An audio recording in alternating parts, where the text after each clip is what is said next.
À l'automne 2021, il a été annoncé qu'Alexia Laroche-Joubert intégrait la présidence de la société Miss France. À ce poste, la productrice a très vite pu opérer quelques changements, acceptant notamment d'assouplir certains critères d'inscription.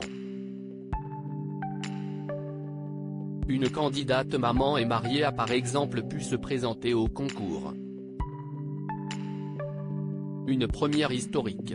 Mais l'arrivée d'Alexia Laroche-Joubert pourrait également avoir fait de l'ombre à Sylvie Tellier. À tel point que cette dernière serait actuellement poussée vers la sortie en douceur comme l'a annoncé Le Parisien le 10 mai dernier, d'après les informations d'une source proche de la société. Il s'agirait là d'un grand chamboulement pour la jolie blonde de 44 ans élue Miss en 2002 et qui a repris le rôle de Geneviève de Fontenay en 2007. Mais pour l'heure, Sylvie Tellier se mure dans le silence. C'est Alexia Laroche-Joubert qui a donc été interrogée sur le sujet lors d'une interview pour Le Parisien parue ce mardi 21 juin. Beaucoup de gens s'expriment et c'est bien regrettable. Il n'a jamais été question non plus, ni dans mes déclarations, ni dans celles de Sylvie. Ce sont des rumeurs. Sylvie est actuellement en poste et vous la verrez sur le prime time de l'élection en décembre, a-t-elle assuré à nos confrères.